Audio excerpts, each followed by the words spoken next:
Generation से generation में धीरे धीरे हेरिटेबल ट्रेट्स का चेंज होना कहलाता है इवोल्यूशन। तो आज हम पढ़ेंगे अबाउट बिग बैंग थ्योरी और ऐसी थ्योरीज जो बताती हैं कि लाइफ का ओरिजिन कैसे हुआ। ये दोनों डोर बंद कर दो पीछे, ठीक है।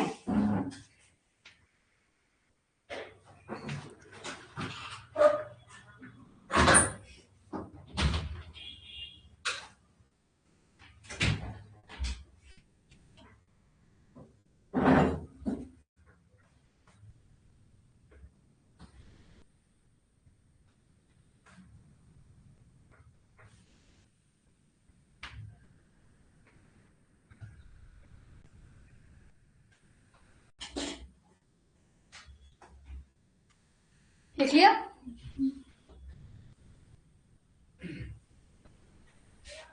हेडिंग डालिए big bang theory.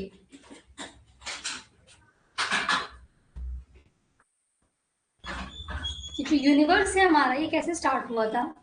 According to science, according to जो भी अभी तक की स्टडीज है, कहा जाता है कि एक बहुत बड़ा एक्सप्लोजन हुआ था। ठीक है, तो ये पॉइंट साथ साथ में लिखते जाइएगा।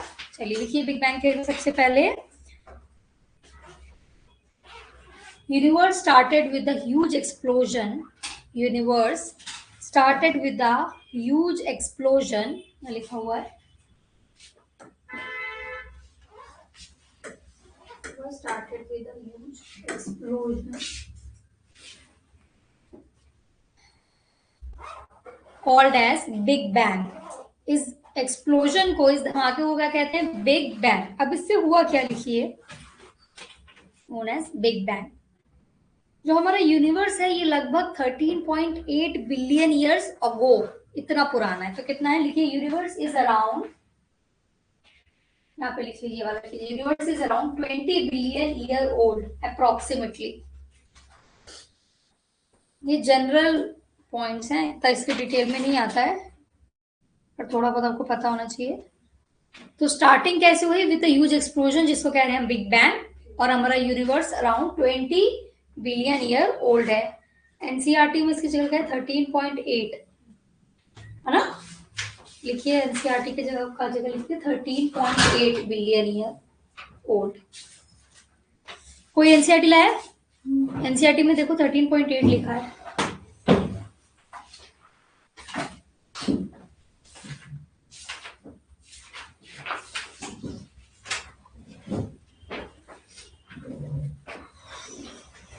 देखो फर्स्ट पेज में होगा इंट्रो में।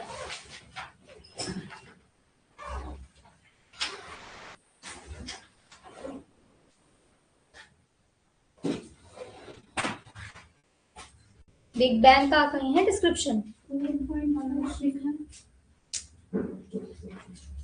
दिखाओ इधर। अर्थ फॉर्मेशन नहीं बोल रहे हैं, यूनिवर्स की बात हो रही है।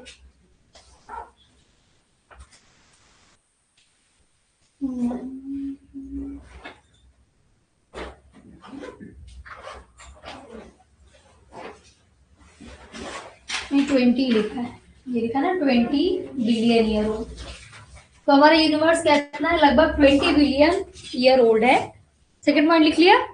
अब थर्ड लिखिए, इसमें एक्सप्लोजन के बाद हुआ क्या? लिखिए आफ्टर एक्सप्लोजन। आफ्टर एक्सप्लोजन, ये जब बिग बैंग एक्सप्लोजन हुआ, इससे यूनिवर्स में क्या क्या चेंजेस आए आफ्टर एक्सप्लोजन? फर्स्ट पॉइंट लिखिए इसका, यूनिवर्स एक्सपैंडेड। क्या हुआ? यूनिवर्स बढ़ा, एक्सपैंड हुआ। ओके,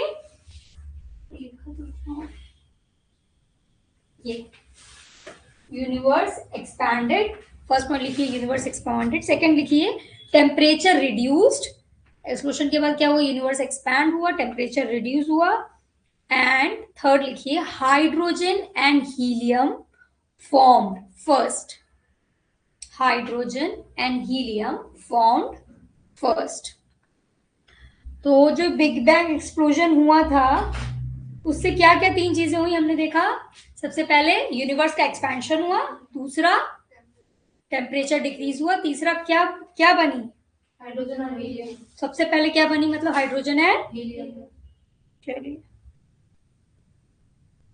हाँ, अब हेडिंग डालो formation of earth. formation of earth.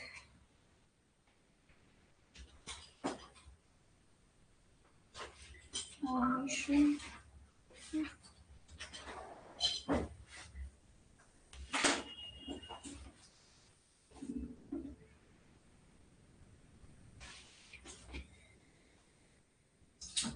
तो अगर नीट में क्वेश्चन आए कि क्या क्या गैसेस प्रोड्यूस हुई थी due to big bang explosion, तो आप लिख पाएंगे कौन सी दो गैसेस हैं जो प्रोड्यूस हुई थी? First hydrogen, helium. ठीक है, अब लिखिए फॉर्मेशन ऑफ अर्थ में, Earth formed around 4.5 billion years अगो।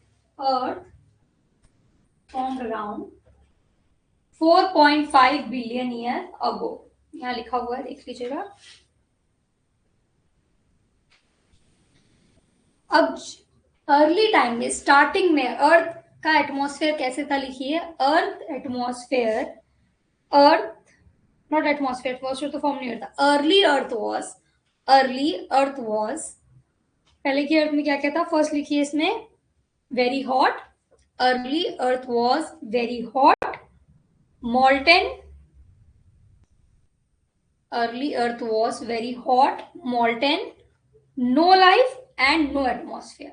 ठीक है, तो जब हमारी earth 4.5 billion year ago form हुई तो उसपे ना तो एटमॉस्फेयर था, ना लाइफ थी, ना ही उसपे क्या था, क्या कहते हैं, मॉल्टन, और बहुत ही हॉट एनवायरमेंट था एट दैट टाइम। अब देखिए, early earth atmosphere, early earth atmosphere, इस पे स्टार बना लेना।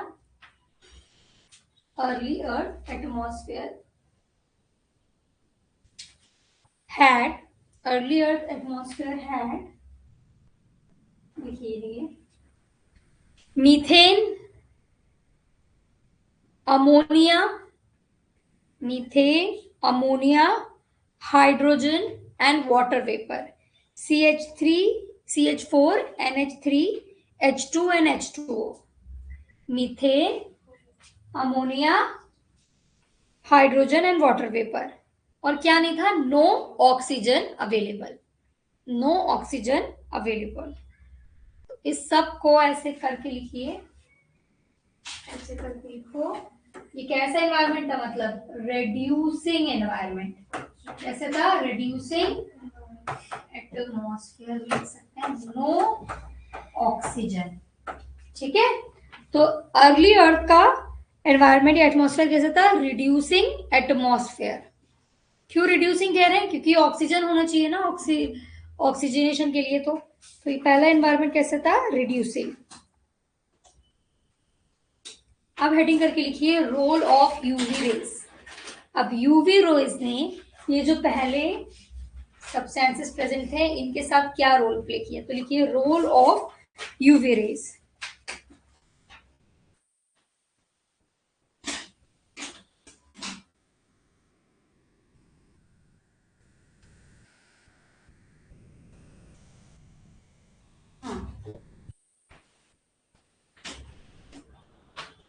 अब यूवी रेज ने क्या किया? लिखिए, UV rays broke water into, UV rays affected H2O, या फिर UV rays broke water into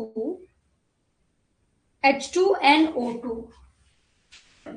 UV rays ने वाटर को ब्रेक कर दिया into H2 and O2।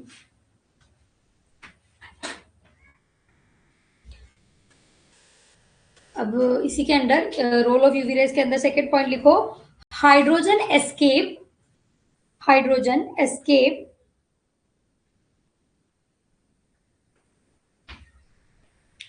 Hydrogen escape and oxygen combined with ammonia and methane, ये लिखा हुआ देखिए, oxygen combined with ammonia and methane to form water and carbon dioxide।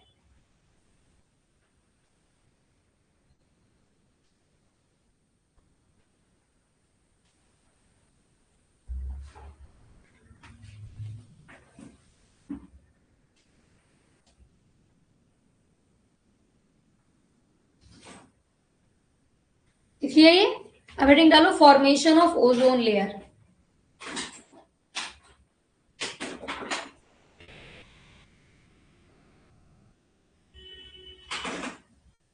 अब ozone का फॉर्मूला क्या होता है? तो ऑब्वियसली किससे बनता है? ऑक्सीजन से, है ना। तो लिखिए oxygen formed ozone, oxygen formed ozone. और ओजोन का रोल क्या होता है? यूवी रे से प्रोटेक्शन देता है अर्थ को, है ना। Oxygen formed ozone. सेकेंड लिखो ozone protect earth from harmful UV rays, ozone protect earth from harmful UV rays, therefore life became possible, therefore life became possible। तो ओजोन एक प्रोटेक्टिव लेयर है जो हार्मफुल यूवी रेज से अर्थ के environment को protect करती है।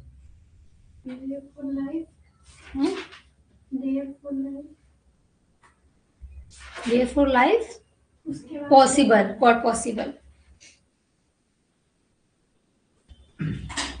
चलिए अब लिखिए कैसे कैसे एक एक चीज का फॉर्मेशन आ रहा है, समझ में आ रहा है। अब लिखिए formation of oceans, formation of oceans. अब ओशन कैसे फॉर्म हुए लिखिए, formation of ocean. Earth cool down, starting में टेम्परेचर कैसे था? बहुत हाई, अब धीरे धीरे कूल डाउन हो रही है। अर्थ कूल्ड डाउन, अर्थ कूल डाउन,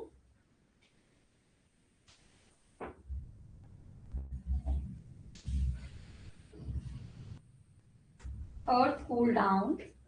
इसके बाद लिखिए वाटर वेपर से रेन बनी। जब अर्थ का टेम्परेचर कम हुआ तो वाटर वेपर्स कंडेंस होकर फॉर्म कर दिए रेन, वाटर वेपर से रेन बनी। और ये रेन जो अर्थ का लोअर एरिया था, जिससे पूरी हमारी सरफेस एक जैसा तो नहीं अर्थ का, कहीं माउंटेन है, कहीं फ्लैट है, कहीं डिप्रेशन है, तो जो डिप्रेशन थी जब वाटर रेनफॉल हुआ तो उन डिप्रेशन में पानी भर गया और वो किस में कन्वर्ट हो गए? ओशंस में। तो लिखिए rain field lower areas, rain field lower areas and ocean formed.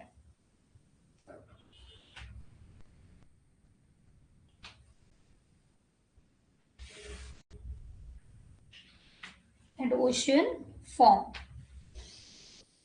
ये तीन आपको पॉइंट लिखना है। चाहे इस चैप्टर की समरी बनाओ, चाहे कुछ भी करके। सबसे पहले हमको क्या लिखना है? यूनिवर्स। ये हमको ये इसका नंबर याद करना है। 20 बिलियन ईयर ओल्ड है, ठीक है। यूनिवर्स 20 बिलियन ईयर ओल्ड है। फिर हमारा अर्थ का फॉर्मेशन कब हुआ? 4.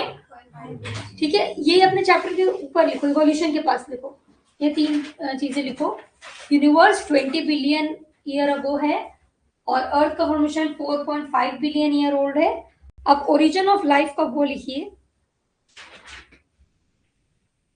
यूनिवर्स कब बना? 20 बिलियन। अर्थ का formation 4.5 and life appeared. Third लिखिए लाइफ अपीयर्ड, लाइफ अपीयर्ड,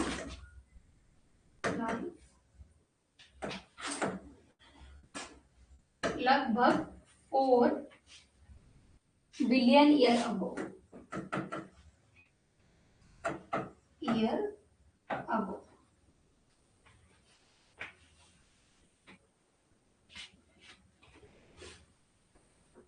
तो अर्थ के फॉर्मेशन से लगभग 5 मिलियन ईयर बाद, है ना। तो लिखिए लाइफ अपीयर्ड, हेडिंग डालो इसमें नहीं। When did life appear, heading डालिए नहीं। When did life appear.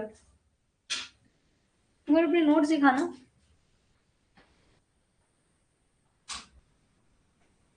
लिख कैसे रहे तुम लोग?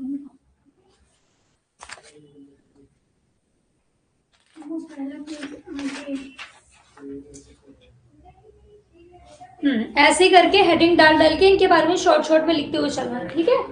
तुम्हारे लिए तो ये जरूरी है। बाकी आप इसमें से जो एमसीक्यूज वाले हैं वो मैं आपको बता दे रही हूँ, ये जो हमने अभी न्यूमेरिकल्स लिखे, है ना। और फर्स्ट गैस फॉर्म, ये सब चीजें आपको पता होना चाहिए। चलो when did life appear, heading डाल दी, तो लिखिए life appeared almost 4 billion year अगो, life appeared almost 4 billion year अगो।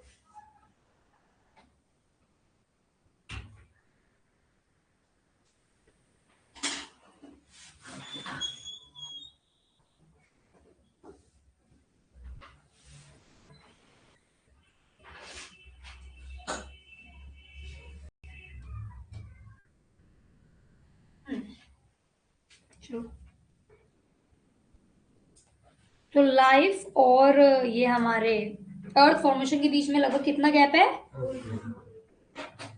500 मिलियन ईयर, ठीक है, 4.5 एंड 4, ठीक है। चलिए अब लिखिए theories of origin of life. अब यहां से हमारा एक्चुअल मेन टॉपिक स्टार्ट होता है, ये तो इंट्रो था इस चैप्टर का। Theories for origin of life, theories for origin of life.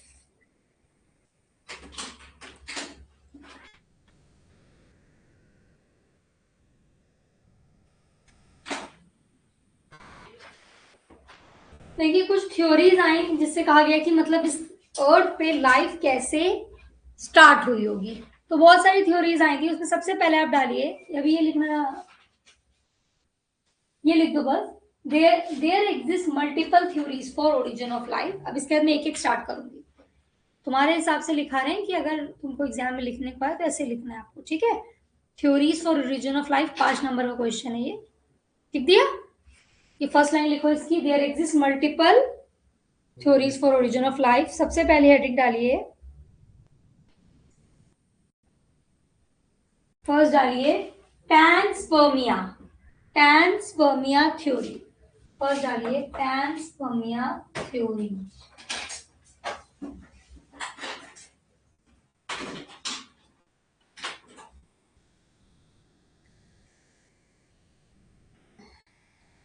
अब पैनस्पर्मिया थ्योरी के हिसाब से ये बिलीव किया जाता है जो हमारी लाइफ है ये कहीं और से आई है, स्पेस से आई है, मतलब it is not originated on earth, बाहर से हमारी अर्थ पे लाइफ आई है। समझ में? अब इसके बारे में लिखिए, life came from space. According to panspermia theory life came from space. और किस फॉर्म में आई थी ये? स्पोर के फॉर्म में। तो लिखिए spore came to earth, spore came to earth. तो पैनस्पर्मिया थ्योरी के हिसाब से न्यू लाइफ जो हमारे यहाँ पर आई थी वो कहां से आई थी, और वो किस फॉर्म में आई थी? पर इसके नीचे एक बहुत इंपॉर्टेंट पॉइंट लिखो, नॉट वाइडली एक्सेप्टेड। बहुत साइंटिस्ट इस पे बिलीव नहीं करते, नॉट वाइडली एक्सेप्टेड थ्योरी।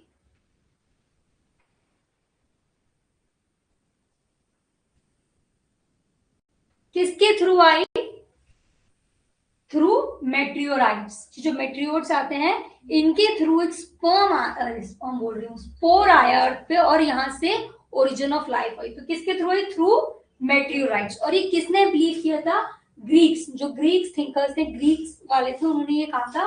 पर इस थ्योरी को ज्यादा कंसिडर नहीं किया जाता क्योंकि इसकी कोई साइंटिफिक प्रूफ नहीं है, ठीक है। तो इसमें की किसने, पैनस्पर्मिया थ्योरी किसने दी थी? ग्रीक्स ने। और किस फॉर्म में आई थी? स्पोर्स के फॉर्म में। कहां से आई थी? स्पेस से आई थी। किसके थ्रू? मेट्रियोराइट्स के थ्रू। समझ में आया चारों चीजें?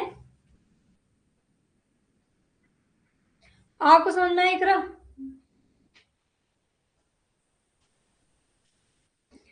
अब जल्दी से मुझे ये पैनस्पर्मिया थ्योरी कोई बताओ, फिर हम दूसरी थ्योरी पे बढ़े। ये चैप्टर अब जो भी हम पढ़ रहे हैं यही याद करके जाना है आप लोग को, ठीक है। घर पे कोई ज्यादा मेहनत नहीं करनी है, घर पे सिर्फ रिविजन करना है। तो बताइए पैनस्पर्मिया थ्योरी, जो हम फर्स्ट थ्योरी पढ़े हैं about origin of life, according to panspermia theory, ये एमसीक्यूज में आते हैं। कहां से आई लाइफ? है ना। किस फॉर्म में आई? किसके थ्रू आई? मेट्रियोराइट्स, है ना। और ये थ्योरी कौन बिलीव करता है इस पे? पर इट इज नॉट वाइडली, क्योंकि कोई साइंटिफिक प्रूफ नहीं है, ठीक है। समझ में आया पैनस्पर्मिया थ्योरी? अब दूसरी हेडिंग डालिए, theory of spontaneous generation, theory of spontaneous generation.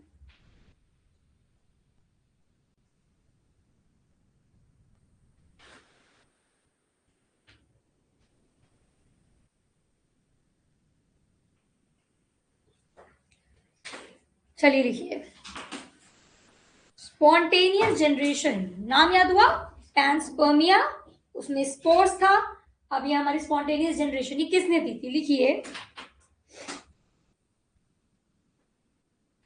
It was, तो डिस्प्रूव आ गया, रुको, हाँ ये लिखिए, इसमें लाइफ फॉर्म फ्रॉम, इसमें बिलीव किया जाता था जो लाइफ है ये नॉन लिविंग थिंग से बनी है, ठीक है। तो लिखिए, life formed from non living matters, life form from non living matter. Spontaneous generation के अकॉर्डिंग लाइफ कहां से आ रही है? किसी नॉन लिविंग चीज से आ रही है। एग्जाम्पल, एक इसका एग्जाम्पल था, लोग बिलीव करते थे कि मड से फ्रॉग बन गया, पर वो तो फ्रॉग तो मड के अंदर अपने को क्या कहता है? हाइबरनेट करता है, उससे बनता थोड़ी, वो तो उसके अंदर हाइबरनेशन में चला जाता है।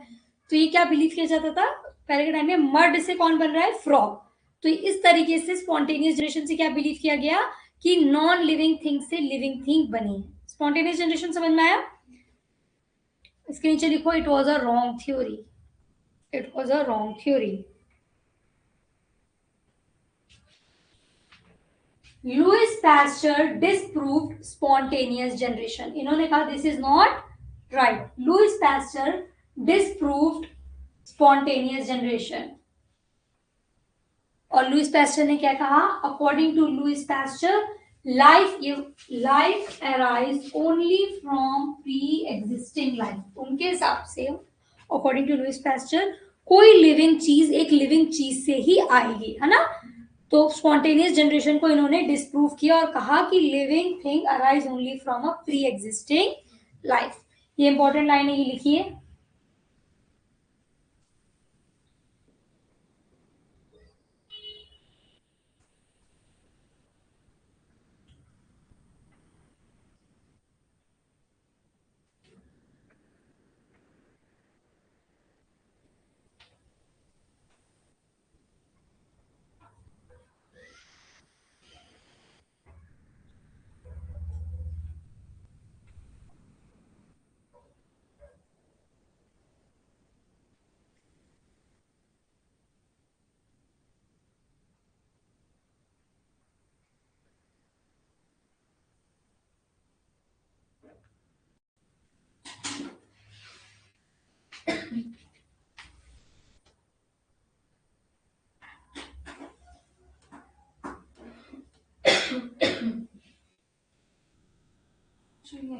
चलो इनकी थ्योरी लिखो। लुइस पैस्चर ने ये डिस्प्रूव किया था, तो ये कैसे किया था? लिखिए, लुइस पैस्चर एक्सपेरिमेंट।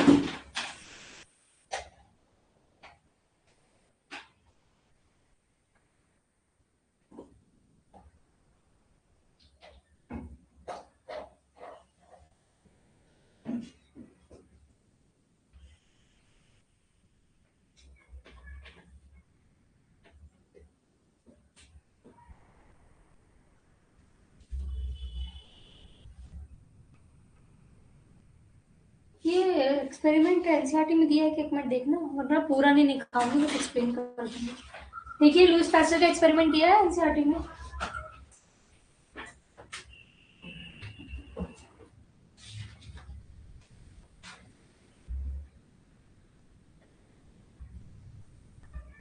थोड़ा सा दिया है, थोड़ा सा दिया है।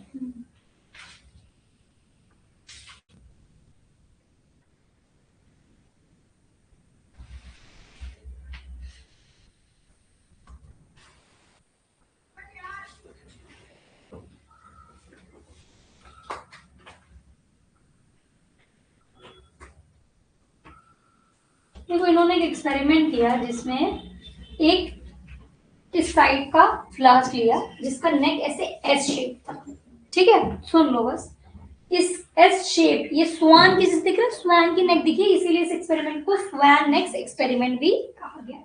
तो क्या किया इन्होंने, सबसे पहले तरीके का फ्लास्क लिया, इसके बाद दोनों ही फ्लास्क को स्टेरलाइज कर लिया। स्टेरलाइज करते क्या हुआ, अब इसके अंदर कुछ भी नहीं प्रेजेंट है, सब क्लीन हो गया, कोई ऑर्गेनिज्म, कुछ कंटामिनेशन नहीं प्रेजेंट।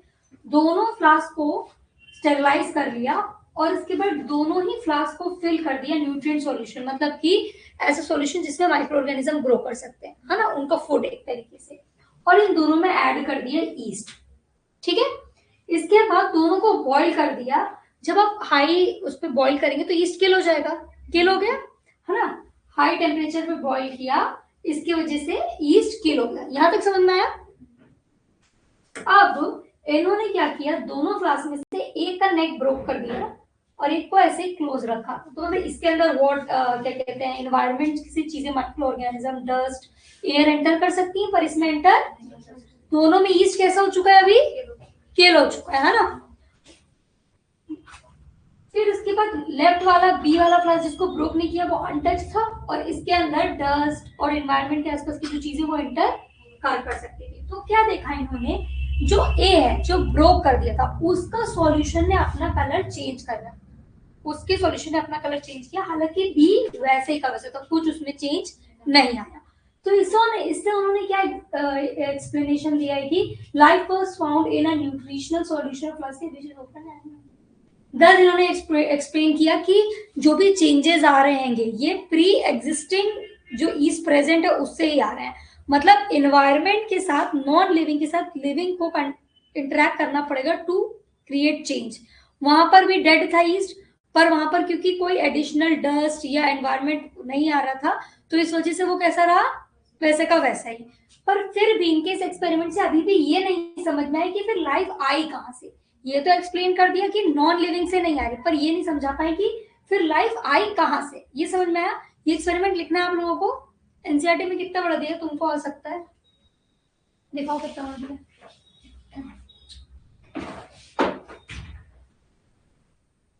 ये पहले की क्लास में भी कभी रहा होगा, कभी पढ़ा ही अंदर क्लास में, याद ही नहीं। तुमको तो आ जाएगा। ये तो मिलर्स एक्सपेरिमेंट है।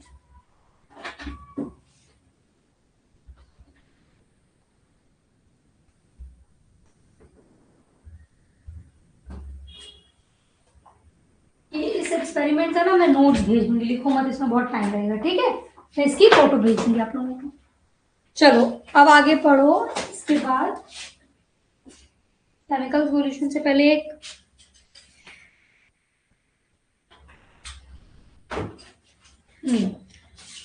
केमिकल इवोल्यूशन से पहले हम ये पढ़ेंगे, हमारा थ्योरी ऑफ स्पेशल क्रिएशन। लिखिए, थ्योरी ऑफ स्पेशल क्रिएशन।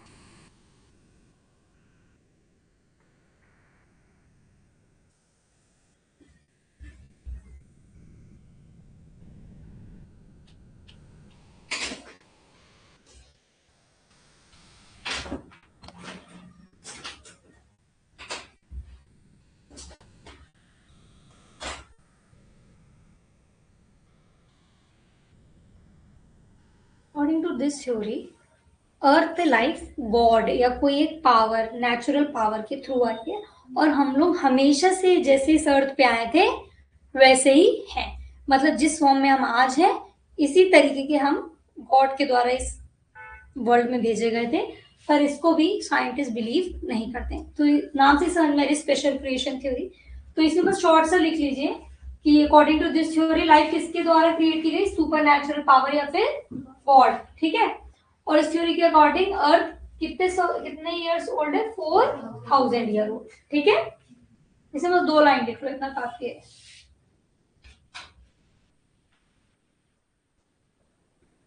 और एक चीज और, जैसे अभी तक हम बाकी थ्योरीज में पढ़ रहे थे, स्पोर्ट्स के फॉर्म में आए, ऐसे आए वैसे, अभी हम केमिकल पे जाएंगे तो हम फिर पढ़ेंगे इस थ्योरी के अकॉर्डिंग हम लोग किस फॉर्म में, जिस फॉर्म में आज है उसी फॉर्म में इस अर्थ पे भेजे गए थे।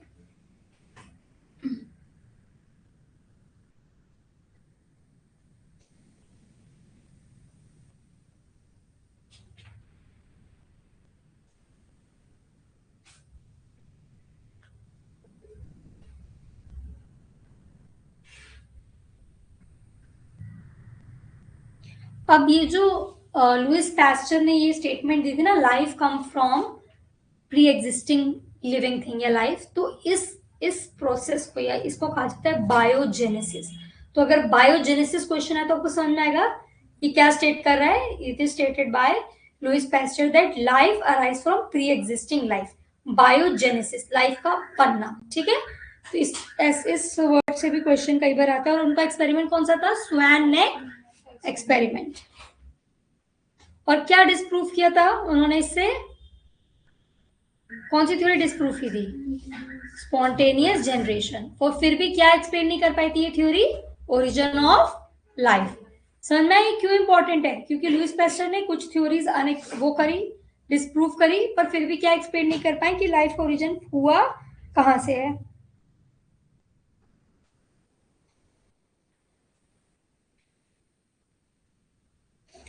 तो यहाँ डिफरेंस हमको क्या समझ में आएगा? लुइस पैस्चर के एक्सपेरिमेंट से सिर्फ क्या समझ में आया कि लाइफ नॉन लिविंग थिंग से तो अराइज नहीं होती है, पर ये किसने बताया कि लाइफ आई कहां से है? इसके नीचे लिख लिए कि इन्होंने क्या डिस्प्रूव किया था और क्या प्रूफ नहीं कर पाए थे। तो लिखिए,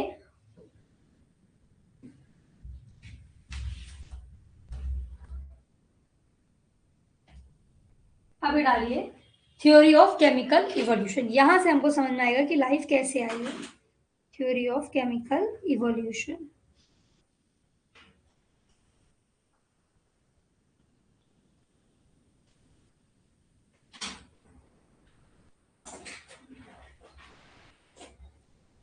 इसके नीचे हेडिंग डालिए, नाम नहीं दिया है, लिखो Oparin, OPARIN, Oparin Haldane theory. ये ओपेरिन हेल्डेन हाइपोथेसिस या theory.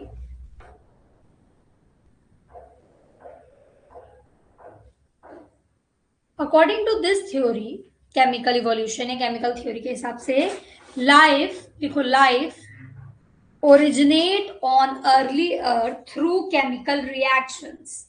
Life originate on early earth through chemical reactions.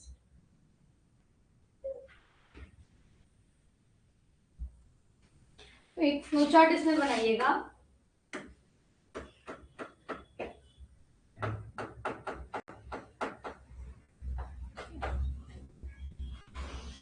बनाऊंगा,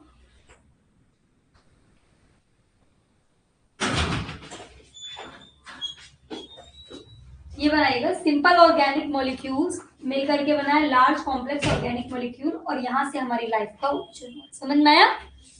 according to Oparin Haldane theory, इन्होंने क्या किया कि सिंपल ऑर्गेनिक मॉलिक्यूल्स एक साथ मिल करके कॉम्प्लेक्स फॉर्म बनाए, और वो कॉम्प्लेक्स फॉर्म से हमारी लाइफ ओरिजिनेट हुई।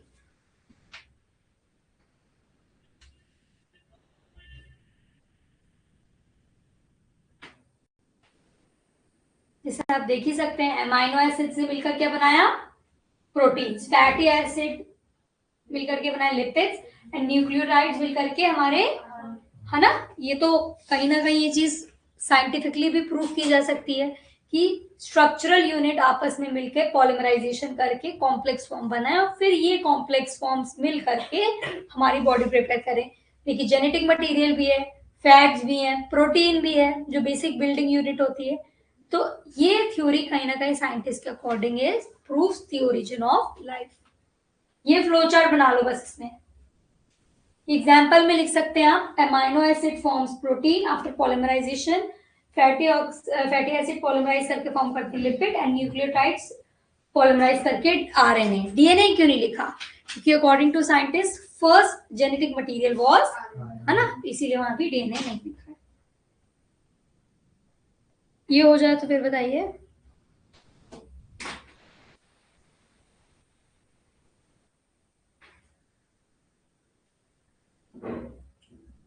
अब ये केमिकल रिएक्शन बोल तो रहे हैं, केमिकल इवोल्यूशन या ओपन हेल्डेन थ्योरी, तो ये केमिकल रिएक्शन हुआ कैसे अर्थ में? ओपन हेल्डेन ने इसको लैब में सेम कंडीशन बना के किया था, और हम बताएंगे कि उस टाइम पे इन्वायरमेंट में ये कैसे हुआ था। तो लिखिए हेडिंग इसी के अंदर, केमिकल इवोल्यूशन के अंदर लिखिए अर्ली अर्थ कंडीशन। ये हम क्या पढ़ रहे हैं? ओपरेन हेल्डेन ने ये लैब में सेम कंडीशन बना करके प्रोड्यूस किया था। पर फिलहाल हम क्या पढ़ रहे हैं अभी कि अर्ली अर्थ में ये केमिकल रिएक्शन कैसे हुआ, उसके बाद हम पढ़ेंगे कि सेम ओपरेन ने अब लैब में कंडीशन बना के कैसे प्रोड्यूस करी चीजें। ठीक है, पहले लिखिए अर्ली अर्थ कंडीशन कैसी थी? कैसी थी अर्ली अर्थ कंडीशन? रिड्यूसिंग, है ना? Early atmosphere was reducing, dash करके लिखो, वाज रिड्यूसिंग। उस टाइम पे गैसेस कौन कौन सी प्रेजेंट थी? अभी मैंने बताया, लिखिए gases present at that time. Gases present कौन कौन सा था? Methane, ammonia, water vapour and hydrogen. तो लिखिए gases present NH3, CH4, H2O and H2।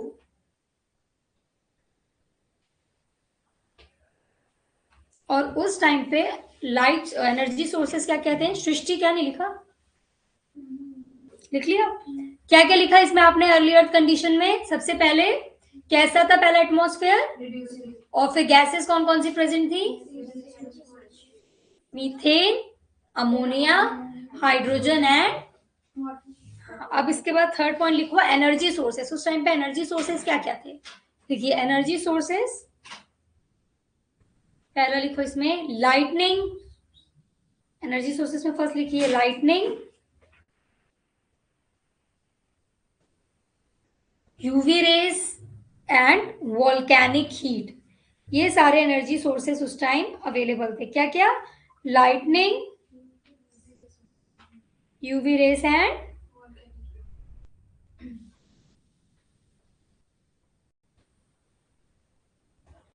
अब लिखो इसके नीचे एक स्टेटमेंट डालिए, these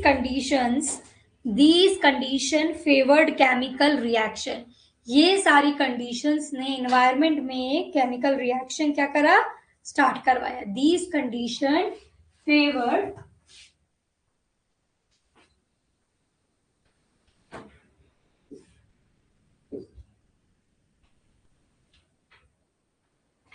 these condition favoured chemical reaction. लिख लिया? यहां तक समझ में आया?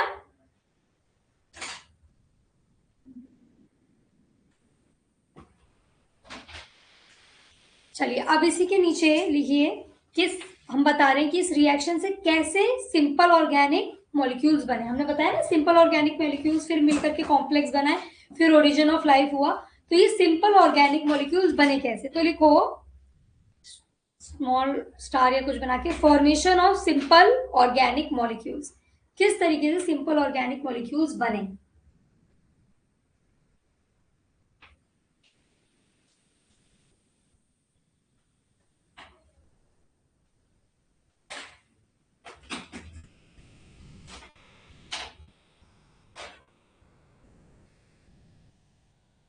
देखिए इसमें फर्स्ट पॉइंट, इनऑर्गेनिक गैसेस। उस टाइम पे गैसेस प्रेजेंट थी ना? Inorganic gases reacted to form simple organic compounds. Inorganic gases reacted to form simple organic compound. तो कैसे सिंपल ऑर्गेनिक कंपाउंड बने, आप समझ में आया? उस टाइम पे जो इनऑर्गेनिक गैसेस थी उन्होंने आपस में रिएक्ट किया और फॉर्म किया सिंपल ऑर्गेनिक कंपाउंड। एग्जाम्पल क्या इसका लिख सकते हैं? वही अमाइनो एसिड, वो ये रहने के।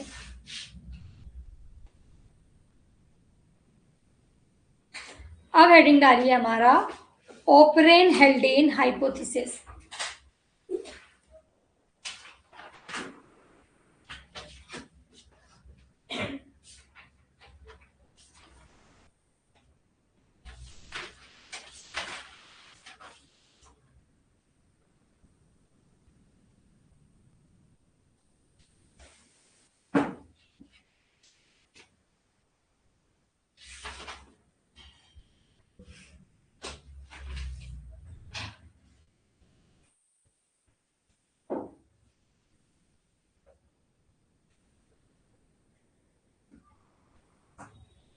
इसमें यही है, आप लिख चुके हैं, उसके बारे में मुझे लिखाने की जरूरत नहीं है कि किस तरीके से हमको ये चेन समझ में आ गई। जो उस टाइम पे गैसेस थी उन्होंने रिएक्ट करके सिंपल ऑर्गेनिक मॉलिक्यूल्स बनाए, सिंपल ऑर्गेनिक मॉलिक्यूल्स आपस में मिलकर के कॉम्प्लेक्स ऑर्गेनिक मॉलिक्यूल बनाए, और फिर वो कॉम्प्लेक्स ऑर्गेनिक मॉलिक्यूल से लाइफ का ओरिजिन हुआ। समझ में आया? बस एक पॉइंट यहाँ पर ऐसे करके लिख लीजिए, लाइफ अर्थ पे, ये कह रहे हैं ये जो सब रिएक्शंस हुए थे तो फर्स्ट लाइफ कहाँ पर ओरिजिनेट हुई थी, तो लिखिए life began in warm primitive ocean. तो क्या कहा गया है कि समुद्र के तट में जहां थोड़ा सा एटमॉस्फेयर वार्म था वहां पर फर्स्ट लाइफ ओरिजिनेट हुई। Life began in warm primitive ocean. और इस, कभी आपने ये वर्ड सुना भी होगा, इस ओशन में ऐसा इन्वायरमेंट बना, इसको कहा जाता है प्रिमोडियल सूप। सुना है वर्ड कभी, प्रिमोडियल सूप? क्यों? लाइफ बिगेन इन वार्म, क्या लिखा तुमने? वार्म प्रिमिटिव ओशन, और ब्रैकेट में लिख दो प्रिमोडियल सूप, ऐसे करते हैं।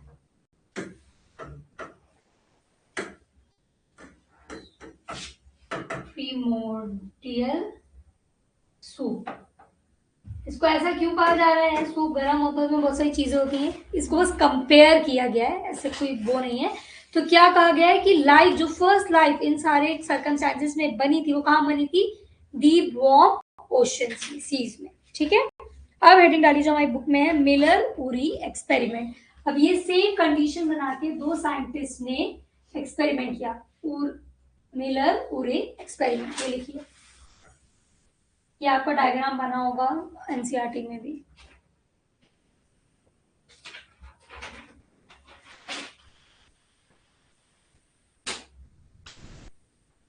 Harold Uri and Stanley Miller ने ये एक्सपेरिमेंट किया था। तो ये दोनों साइंटिस्ट के नाम लिख लीजिए। मिलर उरी एक्सपेरिमेंट किसने किया था? Harold Uri and Stanley Miller ने। ईयर क्या था? 1953। Year was 1953।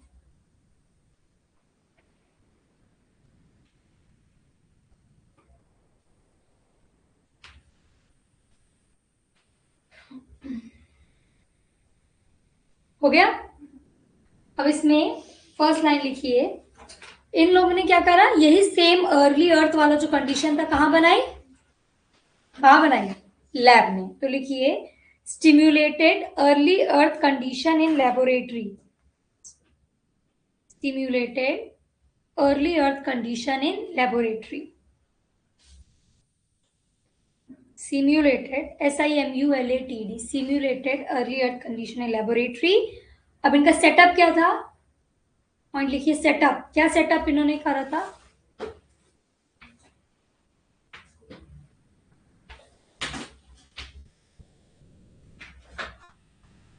सेटअप में लिखिए गैसेस यूज, क्या गैस यूज हुई होंगी? वही सेम लिखिए, gases used, gases use CH4 NH3 H2 and H2O, gases use NH3 CH4 H2O and H2। और इलेक्ट्रिक सोर्स क्या था इनका? एनर्जी सोर्स लिखिए, क्या था इन्होंने? एनर्जी सोर्स इनका था इलेक्ट्रिक स्पार्क। इलेक्ट्रिक स्पार्क किसको रिजेंबल करेगा? लाइटनिंग को, जो उस टाइम पे प्रेजेंट थी।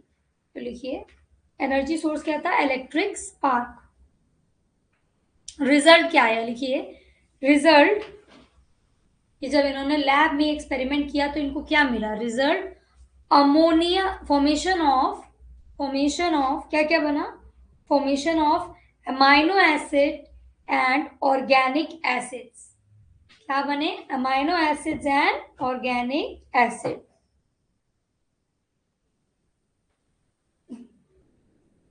लिख लिया? लास्ट पॉइंट लिखो इसका, hence proves organic molecules can form from inorganic gases। Hence proves organic molecules can form from inorganic gases। तो ये जो केमिकल इवोल्यूशन थ्योरी थी, इसको एक स्ट्रॉन्ग एविडेंस था टू प्रूव लाइफ कैसे ओरिजिनेट हुई। समझ में आया?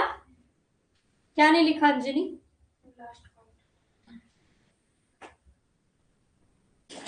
दिस एक्सपेरिमेंट प्रूव्स, लिखो, this experiment proves that organic molecules form from inorganic gases.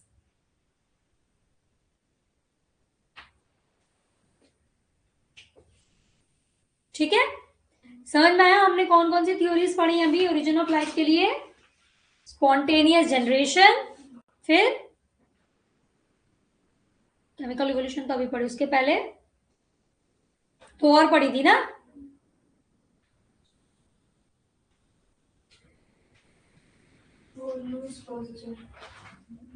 Lewis pasture तो उन्होंने कौन सी क्या डिसअप्रूव करी थी? इससे बताओ। स्पॉन्टेनियस जनरेशन को उन्होंने डिसप्रूव किया था, है ना?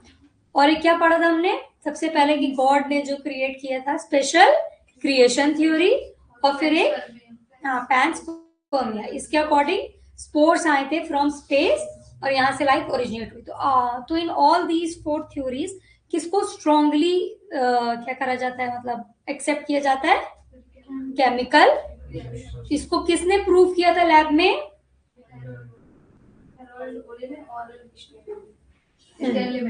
ठीक है, सेम कंडीशन बनाई थी लेबोरेटरी में और उससे क्या बना, हमारे अमाइनो एसिड्स प्रोड्यूस हुए। एक चीज और इसमें शॉर्ट पॉइंट करके लिखी है, एमसीक्यू में भी आ सकता है कि प्रोटोबायंट्स क्या होते हैं। ये प्रोटोबायंट्स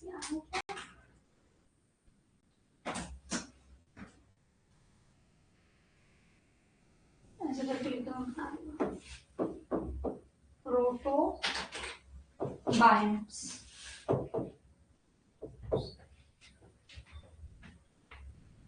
प्रोटोबायंट्स क्या होते हैं? प्रोटोबायंट्स लिखिए, मैक्रोमोलिक्यूल्स,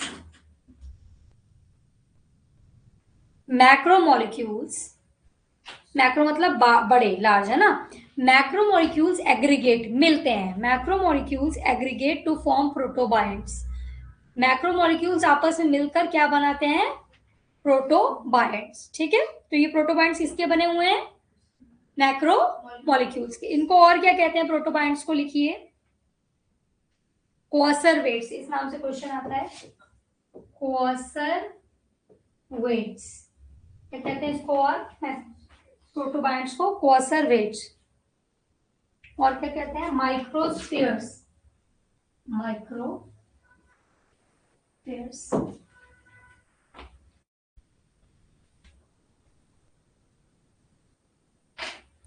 अब ये क्या होते क्या है हमारे जो प्रोटोबायंट्स है, क्या होते हैं? लिखिए, इनकी प्रॉपर्टीज लिखिए, प्रॉपर्टीज ऑफ कोअसरवेट्स, प्रोटोबायंट्स या माइक्रोस्फीयर। प्रॉपर्टीज में फर्स्ट लिखिए कुड ग्रो, ये खुद से क्या हो सकते हैं? ग्रो हो सकते हैं, कुड ग्रो। सेकेंड लिखिए कुड शो सिंपल मेटाबॉलिज्म, थोड़ा बहुत मेटाबॉलिज्म भी कर सकते हैं, ग्रो हो सकते हैं, मेटाबॉलिज्म कर सकते हैं, पर इनके अंदर no true cell membrane present होती है, मतलब सेल मेम्ब्रेन प्रेजेंट नहीं है। तो क्या क्या कर सकते हैं? ग्रो कर सकते हैं, थोड़ा बहुत मेटाबॉलिज्म शो करते हैं, पर इनमें सेल मेम्ब्रेन प्रेजेंट नहीं होती। तो कोअसरवेट, प्रोटोबायंट्स, माइक्रोस्फीयर क्या है, समझ में आ गया? किससे बनते हैं? अगर 2 नंबर में क्वेश्चन आए इकरा इस नाम, इन तीनों नाम से, तो ये लिख के आना है। ठीक है, व्हाट आर कोअसरवेट्स, माइक्रोस्फीयर्स या प्रोटोबायंट्स? ये क्या होते हैं? मैक्रोमोलिक्यूल्स एग्रीगेट करके फॉर्म करते हैं इन्हें, और ये क्या करते हैं? प्रॉपर्टी शो करते हैं, ग्रो कर सकते हैं, थोड़ा बहुत मेटाबॉलिज्म कर सकते हैं, और इनमें सेल मेम्ब्रेन प्रेजेंट नहीं होती। अब आरएनए फर्स्ट जेनेटिक मटेरियल था, इसके लिए एक छोटी सी हाइपोथेसिस और आई थी, लिखिए, हैशटैग करके लिखा है, नया पॉइंट डालो, आरएनए वर्ल्ड हाइपोथेसिस। तो 1 ही घंटा हुआ है, 2 घंटे की क्लास है, हम लोग का सिर्फ पंचर निकल गया। तुम्हारी दिखाओ वो एमसीक्यू वाली बुक थी वाईक्यू की। ये हम अभी इस चैप्टर का सिर्फ इंट्रो पढ़ रहे हैं, अभी आगे चल के हमको क्या कहते हैं, इंटरेस्टिंग चीजें भी, ये थोड़ा थ्योरेटिकल है स्टार्टिंग इसका। चलिए हेडिंग डालिए, RNA world hypothesis, RNA world hypothesis. अभी शुरू हुआ है, अभी बहुत है उसमें, बड़ा चैप्टर है। इसके आगे शॉर्ट है ज्यादा।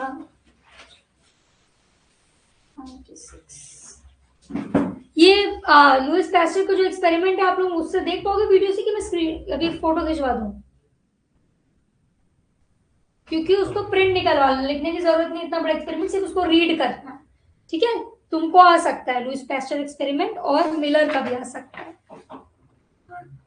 61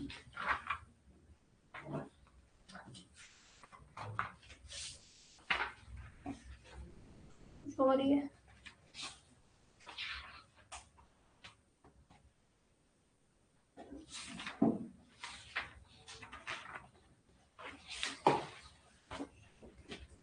ट्वेल्थ का कहा है और आगे है।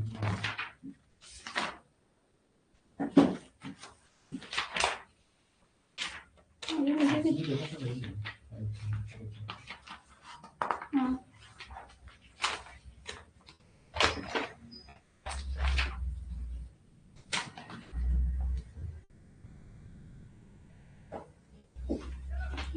पीछे रहेगा ना। हाँ। चलो आरएनए वर्ल्ड हाइपोथेसिस में लिखिए आरएनए द नहीं first genetic material was RNA, first genetic material was RNA,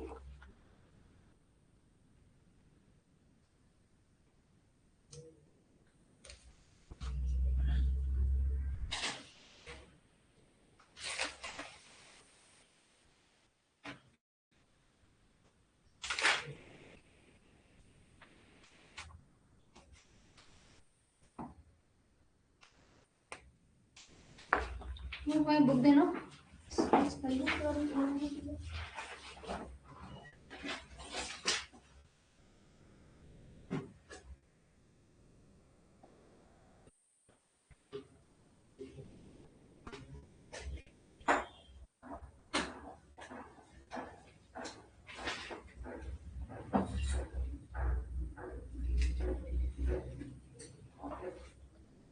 एक इंपॉर्टेंट लाइन है जो हमारे यहाँ छूटी है, देखिए एज है एनसीईआरटी है, दिखाओ तुम्हारा पेन या पेंसिल जिससे भी लिखते हैं इसमें। ये लाइन हमने नहीं लिखी, इस पे क्वेश्चन आता है, आ भी गया है। जो मैंने बताया था ना इलेक्ट्रिक सोर्स, इसमें क्या था, एनर्जी सोर्स इलेक्ट्रिक चार्जेस, तो लिखता है he created electric charge in a closed flask, यहां तक समझ में आया। और इसमें क्या क्या रहता है, containing CH4 H2 NH3 and water vapour at temperature 800 degree Celsius. ये फर्स्ट क्वेश्चन है आपका एमसीक्यू का, ठीक है। तो आपको गैसेस तो पता थी, टेम्परेचर पता चल गया, इस पे 800 डिग्री सेल्सियस। देखिए यहाँ फर्स्ट क्वेश्चन दिया हुआ है, बताइएगा इसका आंसर, आपको पता ही है।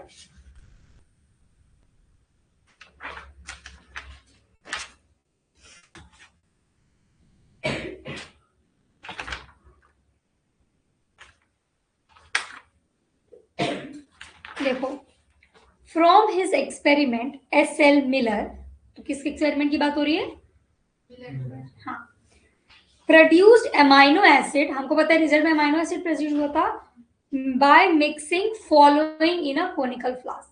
तो ऑप्शन है पहला CH4 H2 NH3 and water vapour eight 800 degree Celsius, दूसरा है CH4 H2 NH3 and water vapour eight 600 degree Celsius, तीसरा है CH3 H2 NH4 and water vapour eight 800 degree Celsius.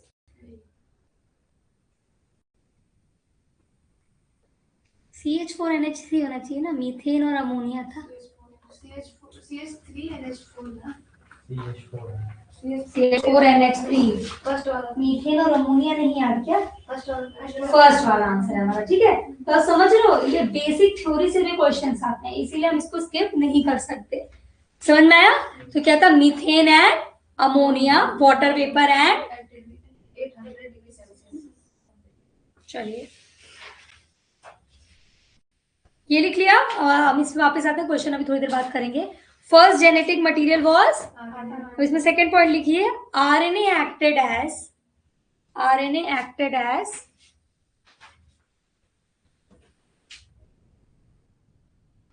Genetic material, and दूसरा point catalyst.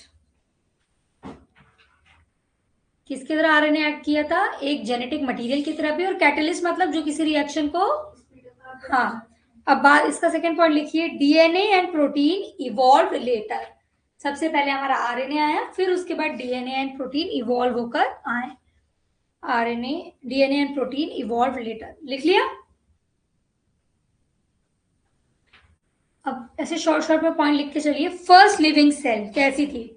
First living cell, first living cell, the first life form, वो कैसी थी? उसकी क्या क्या properties थी? फर्स्ट लिखिए, यूनिसेल्युलर, एनाएरोबिक एंड प्रोकैरियोटिक। ठीक है, एकदम प्रिमिटिव ऑर्गेनिज्म का डिस्क्रिप्शन है।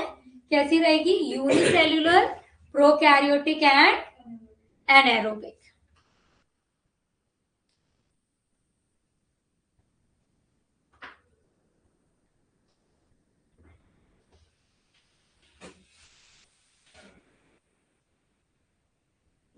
अब ओरिजिन ऑफ लाइफ में हमको ये पढ़ना है कि पहले किस तरीके के ऑर्गेनिज्म आए, खुद से खाना बनाने वाले या किसी पे डिपेंडेंट थे। तो इसके लिए आप लिखिए evolution of metabolism, evolution of metabolism. First living cell समझ में आई कैसी थी?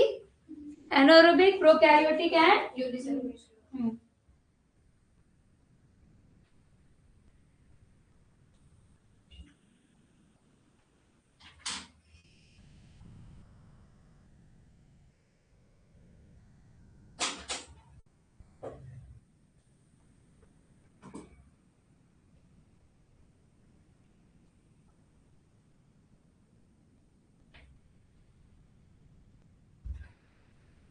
चलो इसमें लिखिए,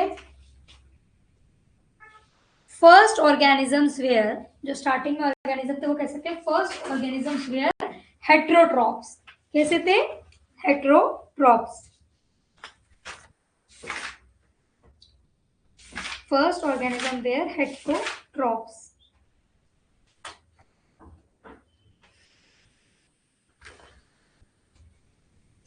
first organism were heterotrophs, and ये किससे खाना लेते थे? हेट्रोट्रॉप्स मतलब फूड के लिए किसी और पे डिपेंडेंट रहते थे। तो लिखिए used organic molecules from environment. किस पे डिपेंडेंट थे? एनवायरमेंट के ऑर्गेनिक मॉलिक्यूल्स पे।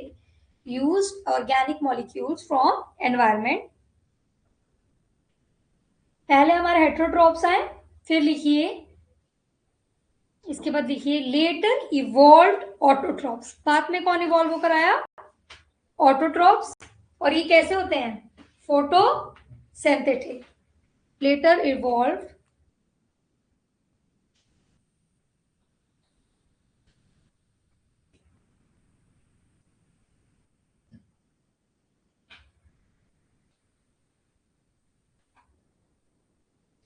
लेटर इवॉल्व ऑटोट्रॉप, जो कैसे थे? फोटोसिंथेटिक।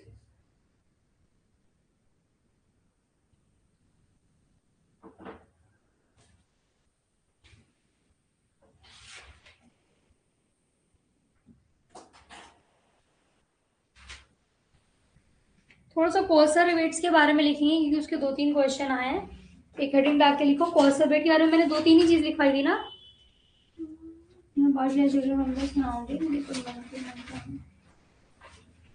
कॉन्सर्वेट्स क्या होते हैं? उसी जहां पर आपने लिखा था उसी में लिख लीजिए। Coacervates are non living microscopic droplets. Conservates are non-living microscopic droplets. किससे बनती हैं ये? मैक्रोमोलिक्यूल, जैसे कि ऑर्गेनिक मॉलिक्यूल से। These are non-living microscopic droplets formed by aggregation of organic molecules या macromolecules in water. कहां पर? In water. ऑर्गेनिक मॉलिक्यूल्स, या फिर आपने पहले लिखा था मैक्रो मॉलिक्यूल्स इन वाटर। कैसे मॉलिक्यूल्स? जैसे प्रोटीन, लिपिड, कार्बोहाइड्रेट्स, ये सब। ठीक है, एग्जाम्पल लिखना है तो लिख लो। प्रोटीन, लिपिड, उसमें एग्जाम्पल लिख लो ऑर्गेनिक मॉलिक्यूल्स में।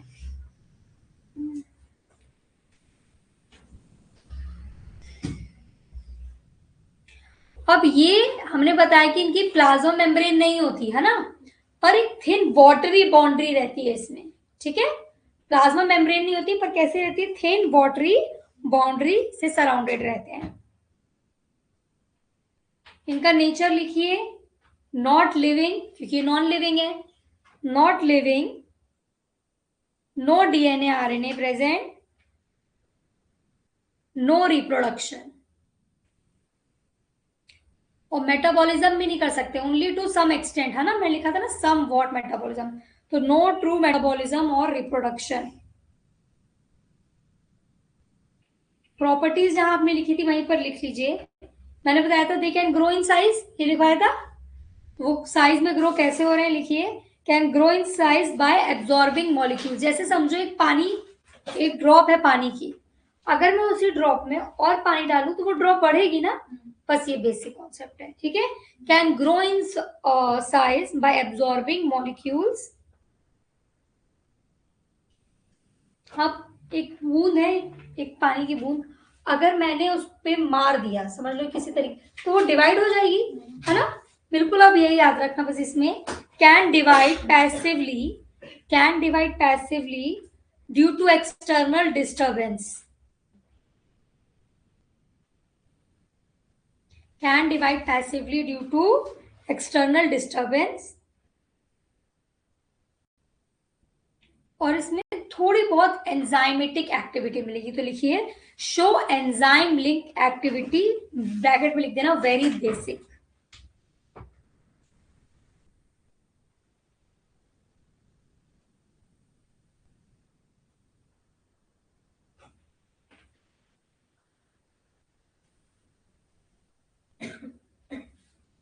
ये कहाँ यूज हुआ था, कॉन्सर्वेट केमिकल इवोल्यूशन में इनका डिस्क्रिप्शन आया था, वो भी ऑपरेन के एक्सपेरिमेंट के अंडर, ठीक है। ये नॉन लिविंग होते हैं, फिर भी सेल के जैसे सेल लाइक होते हैं, non living but cell like.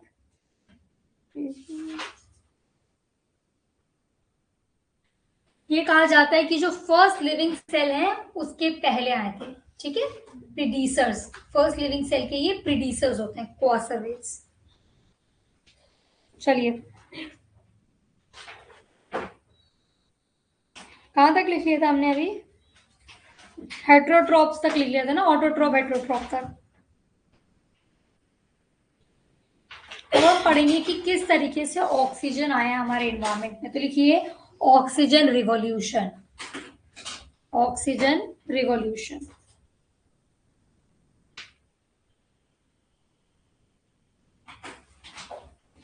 हम करो इसको, थोड़ा सा रिवाइज करो तुम लोग, 5 मिनट का ब्रेक भी मिल जाएगा, मैं क्वेश्चन देखती हूँ जब तक।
कोई क्वेश्चन है कॉसर वेट के बारे में, मुझे बताना। थोड़ा सा सिंपल उसमें नहीं पूछा गया है, पर आप समझ पाओ तो बताना।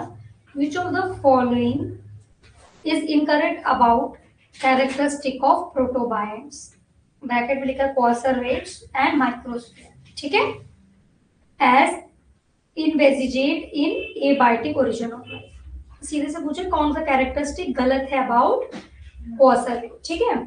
पहला है they are partially isolated from the surrounding. क्या समझ में आ रहा है इस लाइन से? थोड़ा सा समझने में मुश्किल होगी बट इजी है। क्या वो एनवायरनमेंट में जैसे बाकी चीजें वैसे ही हैं? अलग है ना। मैंने बताया था कि वो कुछ एंजाइमेटिक एंड मेटाबॉलिक रिएक्शंस भी शो कर रहे हैं, लिविंग नहीं है पर समवॉट लाइक सेल है, तो अलग है। तो ये स्टेटमेंट सही होगी कि गलत? स्टेटमेंट सही होगी, ठीक है। अब देखिए, they could separate combination of molecules from the surrounding. मतलब ये किससे बने थे? मैक्रो मॉलिक्यूल्स के। सेम ही लाइन को अलग तरीके से बताया कि ये मॉलिक्यूल्स के बाकी एनवायरनमेंट के मॉलिक्यूल से अलग होंगे, ठीक है। अब एक बताओ, दे कुड, अभी मैं आंसर नहीं बता रही, they could maintain an internal environment.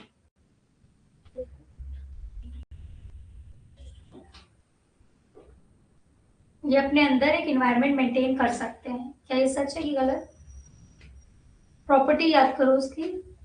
मैंने बताया था कि समवॉट एंजाइमेटिक रिएक्शन कर सकते हैं, थोड़ा बहुत मेटाबॉलिज्म कर सकते हैं। तो क्या इनके अंदर अभी कोई चीज होने के, अभी इस क्लासरूम में हम बोर्ड और ये चेयर ये सब हटा दें तो क्या पढ़ाई हो पाएगी? तो एक इंटरनल एनवायरनमेंट है, तभी तो वो एंजाइमेटिक एक्शन समवॉट कर पा रहे हैं ना। ये सही होगा कि गलत होगा? अब एक है दे कैन रिप्रोड्यूस, तो इनकरेक्ट इनमें से कौन सा रहेगा? तो कई बार आप देखिए बाकी सारे ऑप्शंस पे आप कंफर्म नहीं थे, ऐसे ऐसे दे रहे हाँ, पर ये एक ऑप्शन आया जिसमें आपने ये तो लिखवाया था। तो कई बार ऐसे क्वेश्चंस आपको आएंगे कि आपको वो उन्होंने वही चीज अलग अलग तरीके से 2-3 बार लिखी, पर आपको ये श्योर था कि रिप्रोड्यूस नहीं कर सकते। तो भले आपको बाकी ऑप्शन ही समझ में आ रहे हैं, पर आपको कौन सा ऑप्शन है ये समझ में आ रहा है ना।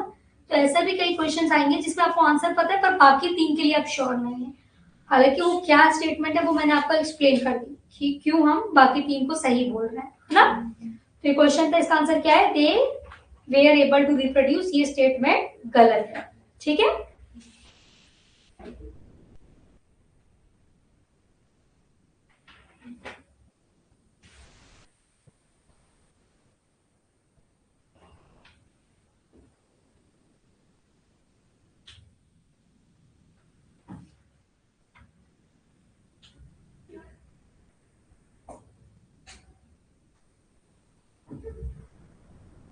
चलो ये बताओ, अकॉर्डिंग टू ऑपरेन, आप भी बताना है, करो आपने भी तो पढ़ा है। अकॉर्डिंग टू ऑपरेन क्या बात हुई, किसके बारे में पूछा जा रहा है ना, ऑपरेन थ्योरी के एक्सपेरिमेंट के बारे में। विच of the following which of the following was not present in the primitive atmosphere of Earth? ठीक है, ये तो कर ही लोगे। According to Oprin, which of the following was not present in the primitive environment of the Earth? इकरा बताना इसका answer, ठीक है। पहले इकरा तुम बताना, ठीक है। इनमें से कौन से ओपन एक्सपेरिमेंट के सबसे प्रिमिटिव एनवायरनमेंट में नहीं था? इजीली बता लोगे, अभी तो पढ़ा हमने। देखो ऑप्शन सुनो, मीथेन, इधर देखो, hydrogen, water vapour and oxygen. क्या था जो ऑपरेन एक्सपेरिमेंट में या प्रिमिटिव एनवायरनमेंट में नहीं था? ऑक्सीजन। क्या हुआ आंसर अंजनी? क्यों, अभी ये तो बोला तो नहीं सुना? ऑपरेन एक्सपेरिमेंट के हिसाब से इनमें से कौन सा प्रिमिटिव एटमॉस्फेयर में नहीं प्रेजेंट है? अभी ये मैं हिंदी में एक्सप्लेन कर रही हूँ पर क्वेश्चन ऐसे ही आएगा, methane, hydrogen, oxygen and water vapour. क्या नहीं प्रेजेंट था उस एक्सपेरिमेंट में या प्रिमिटिव अर्थ पे? क्या नहीं प्रेजेंट था?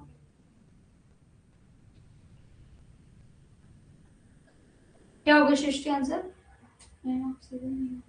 शेल। क्या होगा answer?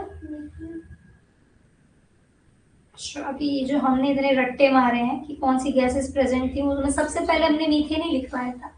Methane, ammonia, hydrogen and water vapour. तो ये मीथेन कहाँ से आंसर आ रहा है? इन चारों में कहीं ऑक्सीजन है, तो आंसर क्या होगा?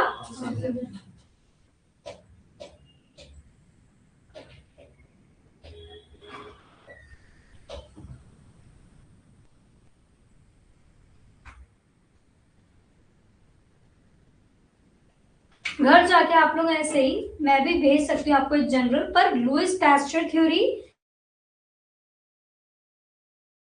एक बार आप रीड करना पूरा, ठीक है?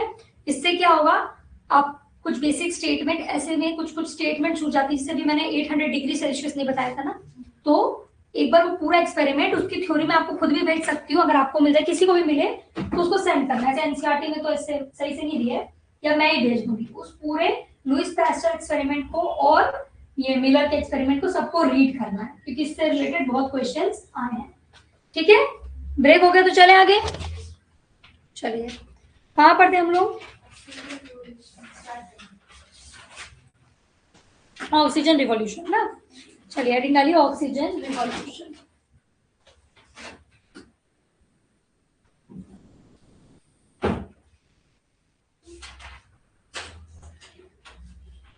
चलो लिखो, फोटोसिंथेसिस रिलीज्ड ऑक्सीजन,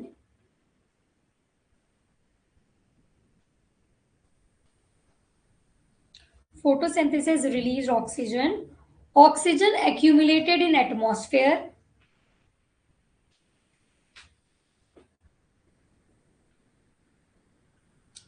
इसकी पहली लाइन वैसे हमको ये लिखनी थी, अगर जगह नीचे लिख लो, केमिकल रिएक्शंस की वजह से ऑक्सीजन एग्जिस्टेंस में आया इन वाटर सोर्सेस। तो ये लाइन लिखते हैं, chemical reaction, due to chemical reaction oxygen came into existent in water sources. तो सबसे पहले कहाँ आया? वाटर सोर्सेस में, किसके थ्रू? केमिकल रिएक्शन के थ्रू।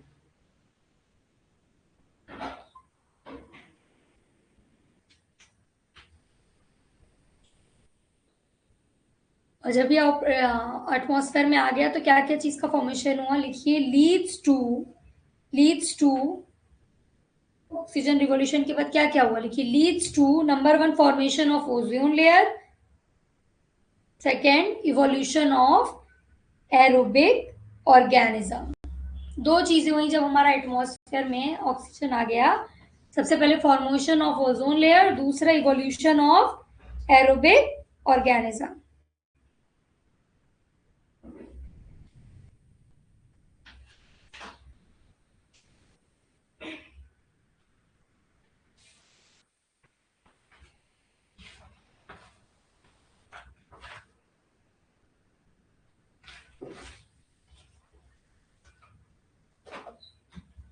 हो गया? आप हेडिंग डालिए, इवोल्यूशन ऑफ यूकैरियोट्स। यूकैरियोट्स का कैसे कैसे इवोल्यूशन हुआ? इवोल्यूशन ऑफ यूकैरियोट्स, यूकैरियोट्स कैसे एग्जिस्टेंस में आए? तो लिखिए, ये एक बहुत पुरानी थ्योरी है, इसको थोड़ा समझना। Prokaryotes evolved into eukaryotes. Shivansh ने तो ये स्टोरी सुन भी चुकी है सेल चैप्टर में, तो उसको याद नहीं होगी। Prokaryotes evolved into eukaryotic cell.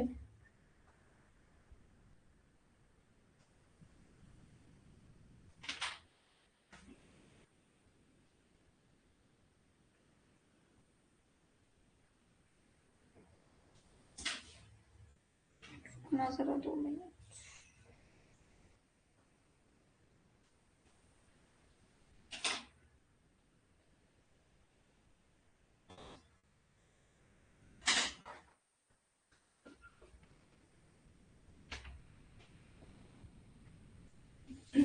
अब ये किस थ्योरी से एक्सप्लेन करते हैं? लिखिए, endosymbiotic theory.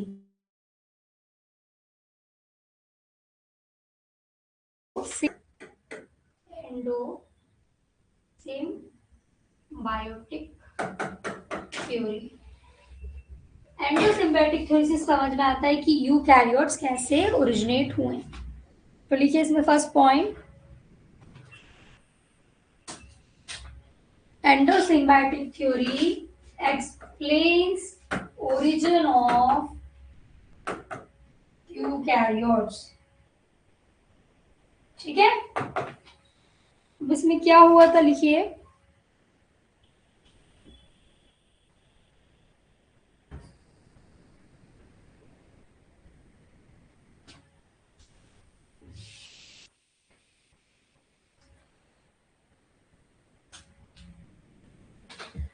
According to this theory क्या हुआ था, जो हमारे यूकैरियोट्स है ना, ये कहीं ना कहीं प्रोकैरियोट्स हैं। ये कैसे हो रहा है, ये माना जाता था कि जो प्रोकैरियोट्स हैं इनको किसी बड़े ऑर्गेनिज्म में एंगल्फ कर लिया और फिर उसके बाद ये एज अ सेल ऑर्गेनिल काम करने लगे।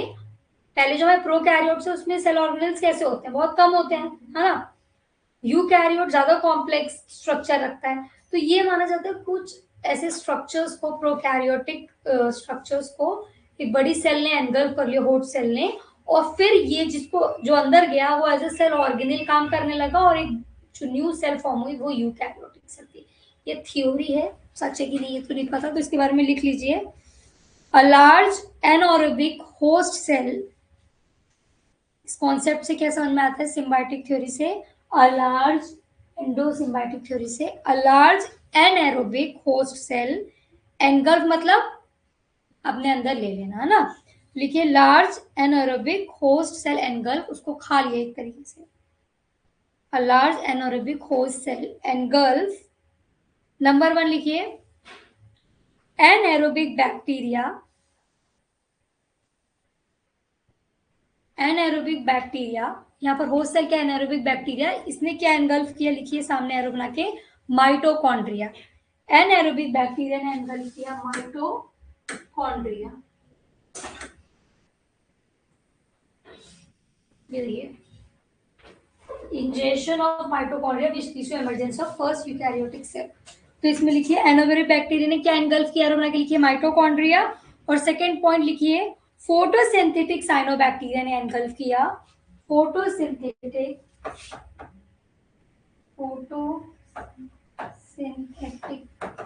साइनोबैक्टीरिया,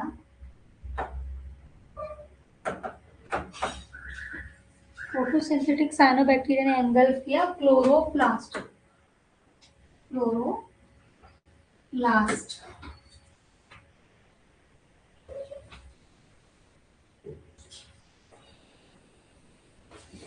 अब जब इन्होंने इसको एनगल्फ किया, एनगल्फ कर लिया, तो इंस्टेड ऑफ ये ऑर्गेन जो हमारी प्रोकैरियोट्स हैं, ये जो माइटोकॉन्ड्रिया और क्लोरोप्लास्ट थे, ये डाइजेस्ट होने की जगह उसी के अंदर रहने लगे।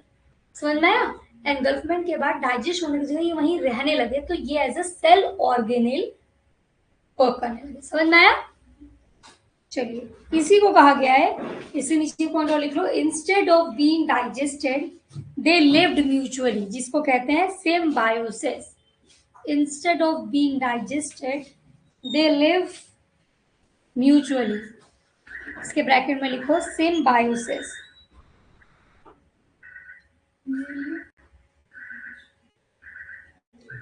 म्यूचुअली, जिसको कहते हैं सिम्बायोसिस।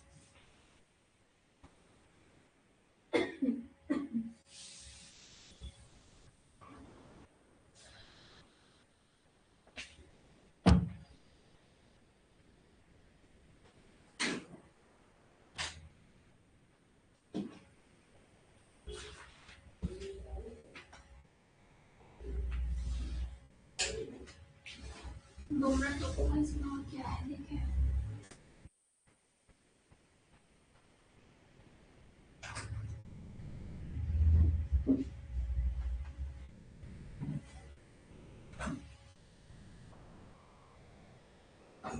तो जिन्होंने क्लोरोप्लास्ट एनगल्फ किया वो बन गया ऑटोट्रोपिक यूकैरियोटिक सेल, और जिन्होंने क्या माइटोकॉन्ड्रिया, वो हमारी फर्स्ट यूकैरियोटिक कौन से थे, जिसने माइटोकॉन्ड्रिया एक्सेप्ट किया और जिसने क्लोरोप्लास्ट किया, क्योंकि क्लोरोप्लास्ट पिगमेंटेड सेल्स होती हैं, है ना, तो वो क्या बन गए, ऑटोट्रोपिक। समझ में आया।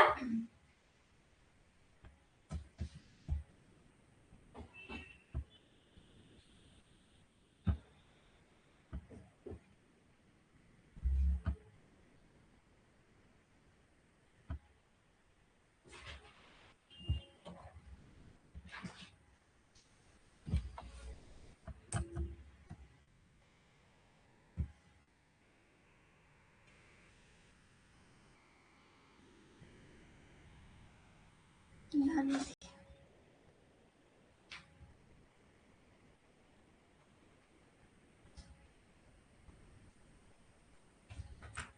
अनिकेत कौन है? आता है ना क्लास में कोई बच्चा?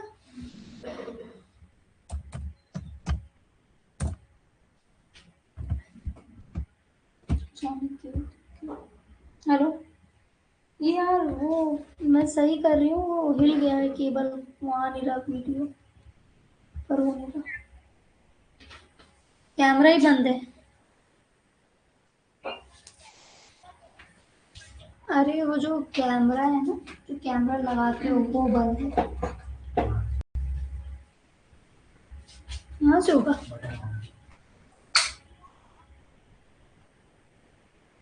ये तो मैंने बंद ही नहीं किया था। ठीक है अनिकेत, 2 मिनट वेट करो, अभी ठीक हो जाएगा। चलिए हो गया, हम सेलुलर लाइफ। ये हमारा कैसे ओरिजिन ऑफ लाइफ हुआ यहाँ पर कंप्लीट हुआ। इसमें बहुत कुछ बचा है, तो इतना टाइम हो रहा है, अभी आधे घंटे और है ना।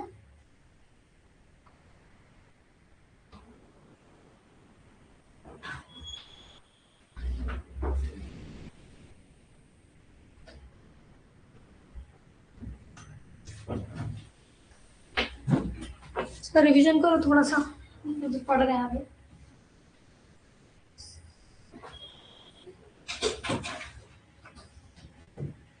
हाँ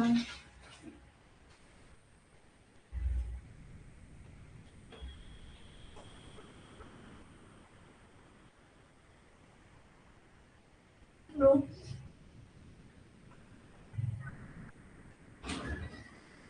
हाँ वो डिस्चार्ज तो मैंने ऑन कर दिया, क्या करूँ उनको।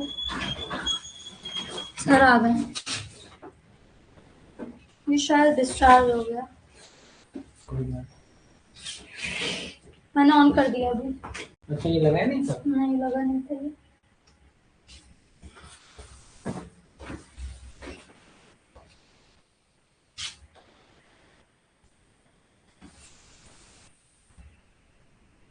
चार्ज हो रहा है।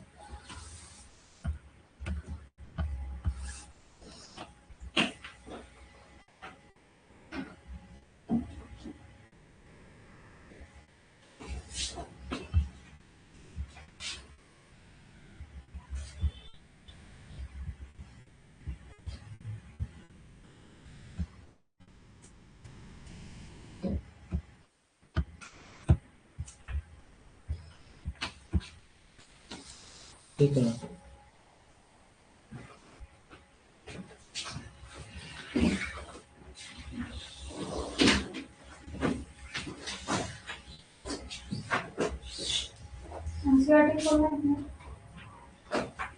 इसका यही है कि इसमें ये एविडेंस फॉर रिवॉल्यूशन, यही हाँ ये है ना एविडेंस फॉर रिवॉल्यूशन। अब ये स्टार्ट करते हैं।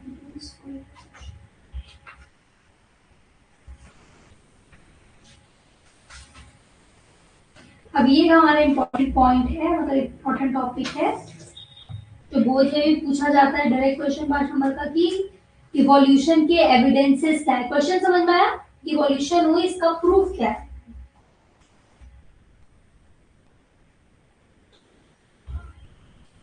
हेडिंग डालिए, ये हेडिंग डालिए एविडेंसेस फॉर इवोल्यूशन।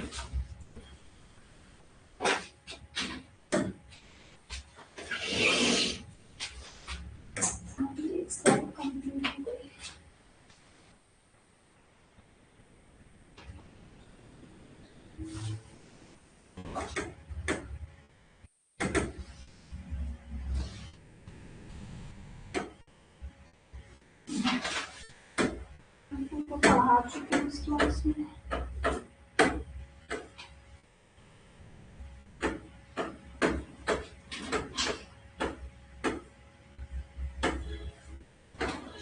ये हमारा बहुत इम्पोर्टेंट टॉपिक है।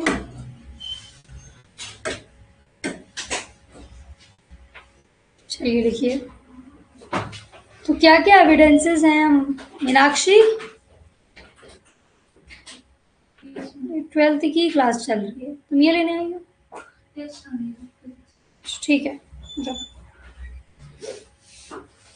अब ये एविडेंसेस ऑफ इवोल्यूशन का मीनिंग क्या लिखिए।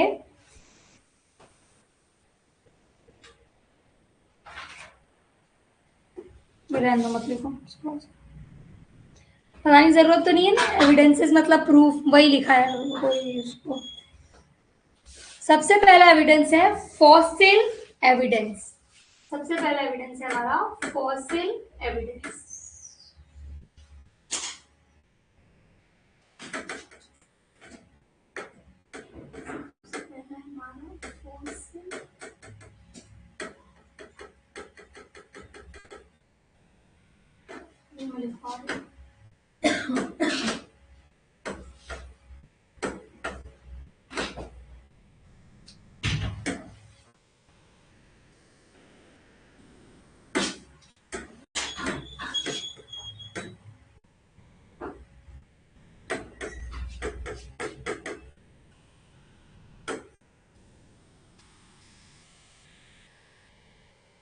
हम कहते हैं पैलेंटोलॉजिकल एविडेंस भी बोलते हैं, फॉसिल एविडेंस या पैलेंटोलॉजिकल एविडेंस। पैलेंटोलॉजिकल डिपार्टमेंट जानते हैं किस किसने वो देखा है? फ्रेंड्स, मतलब किसी ने नहीं देखा। चलो, पैलेंटोलॉजी क्या होता है? जो हमारे अर्थ के नीचे क्रस्ट, फॉसिल्स, इन सब की स्टडी करते हैं, है ना। तो पहला एविडेंस, पहला प्रूफ हम कैसे दे सकते हैं इवोल्यूशन का? That is palaeontological evidence. इसमें लिखिए फॉसिल, फर्स्ट पॉइंट लिखिए इसमें फॉसिल। फॉसिल क्या होते हैं? जो पहले के टाइम में जो भी ऑर्गेनिजम्स थे, उनकी बॉडी के जो हार्ड पार्ट्स, बोन्स वगैरह रह जाती हैं अर्थ में, या उसको कहते हैं हम फॉसिल्स। तो लिखिए fossils are remains of, fossils are remains of, सबसे पहले पढ़ना है fossils। ये क्या होता है? remains of hard part, remains of hard part of organism found in rocks। कहाँ मिलेंगी हमको ये? रॉक्स में, जमीन के अंदर, है ना। remains of hard part of organisms।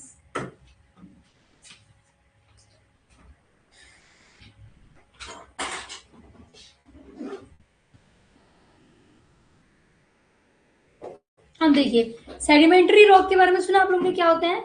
थोड़ी थोड़ी सी सेडिमेंटेशंस, मिट्टियां मिल मिल के एक साथ चिपक चिपक के, मतलब लेयरिंग फॉर्म कर देती हैं अर्थ की। तो इन लेयरिंग में अगर डीप डाउन हमें कोई फॉसिल मिलेगा, ऑब्वियसली वो बहुत पुराना होगा, और अपर लेयर में मिलेगा तो वो, तो एज कैसे बता सकते हैं कि जो डीपर फॉसिल्स है वो ज्यादा ओल्ड है, एंड सुपरफिशियल में मिलने वाला उस कंपैरेटिव में कम ओल्डर है। तो लिखिए सेडिमेंट्री रॉक्स, इसमें लिखिए sedimentary rocks.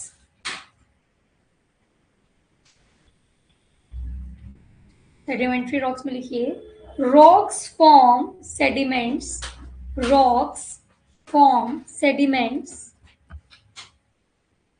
rocks form sediments in layers, rocks form sediment in layers over long time। Different layer is equal to different time periods। Different layer of sedimentary rock, yes, is different time period।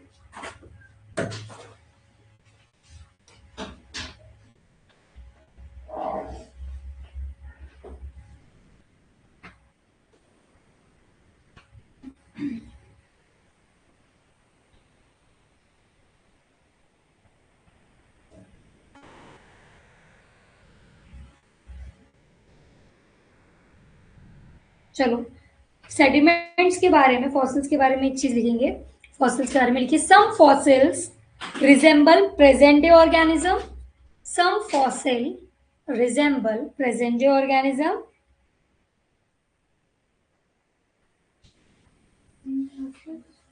Some organism resemble present day organism.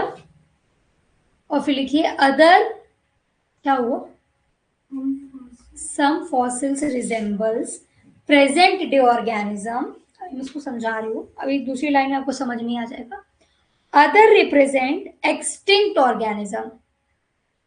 Other resembles extinct organism. Other resemble extinct organism.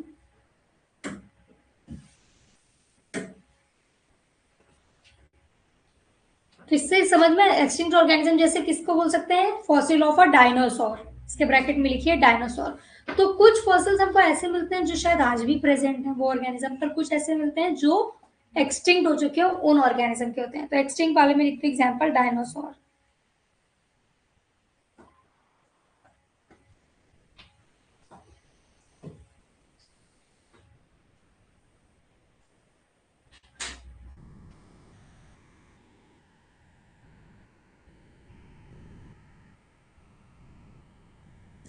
तो fossil से हमको क्या समझ में आता है? लिखिए fossil shows number 1 life form changes over time. मतलब लाइफ जो है वो टाइम टू टाइम कैसी होती है? चेंज होती है. तो लिखिए fossil shows life form changes during time. Life form changes during time.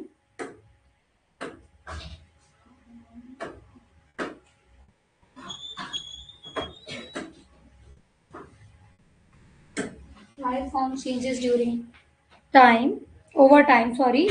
और लिखिए certain organism extinct, certain organism extinct and existed only during specific geological period. Some organism extinct and existed only during specific geological period.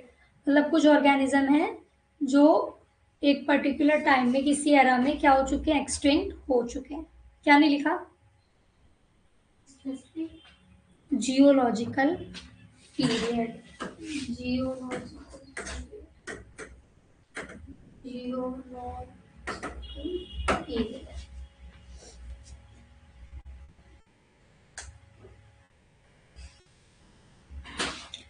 So, and conclusory point लिख दो. Fossil based proof is called paleontological evidence. Fossil based proof is called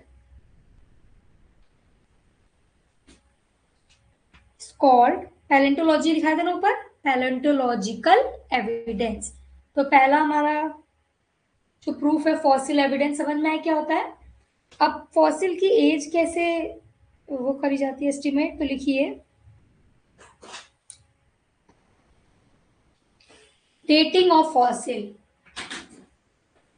तो ये किसके through होती है? लिखिए radio active dating.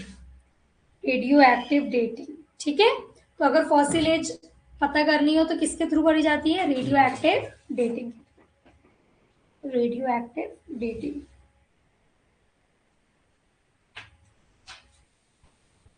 हो गया ये. तो फॉसिल बेस्ड एविडेंस हमारे ओपन है.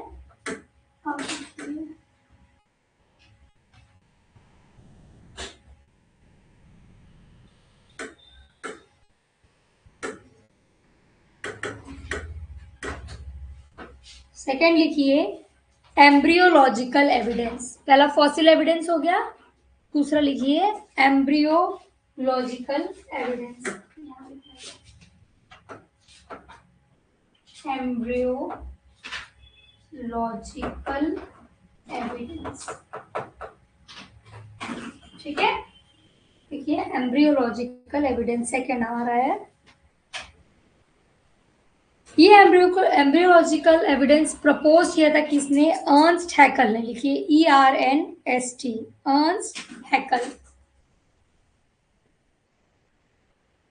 ERNST, Ernst HAECKEL, हैकल.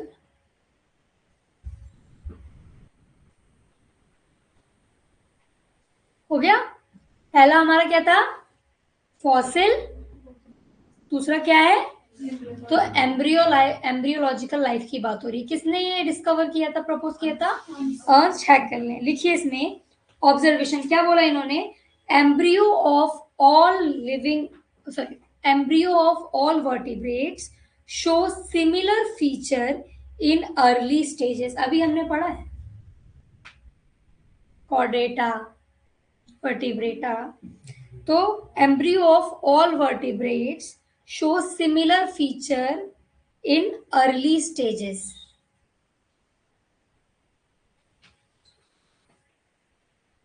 Ernst Hückel ने क्या ऑब्जर्व किया कि सारे ही जो वर्टिब्रेट्स हैं ये अपने एम्ब्रियोनिक स्टेज में कैसे हैं, सिमिलर फीचर शो कर रहे हैं, show similar feature in early stages. Example लिखो इसका, एग्जाम्पल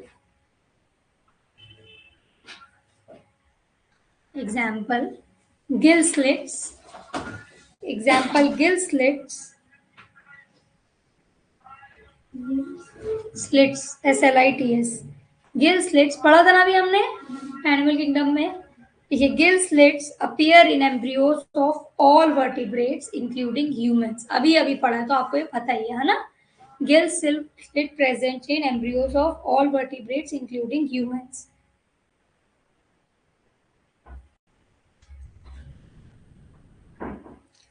अब अर्नस्ट हैकेल की इस अर्नस्ट हैकेल की इस डेटी प्रूफ पे इन्होंने डिसअप्रूवल किया इस बात पे कि एम्ब्रियोनिक स्टेज में सब एक जैसे होते हैं। तो लिखिए इसी के अंदर लिखिए disapproval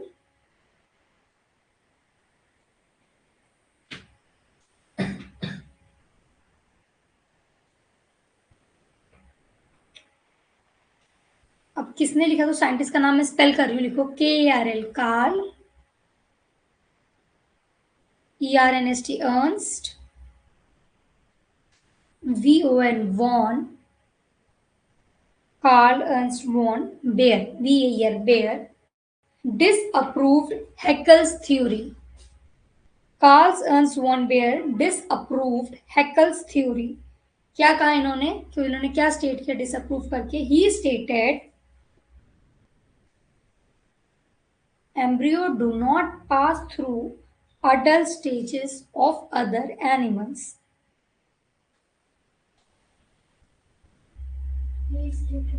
Embryo do not pass through adult stages of other animals.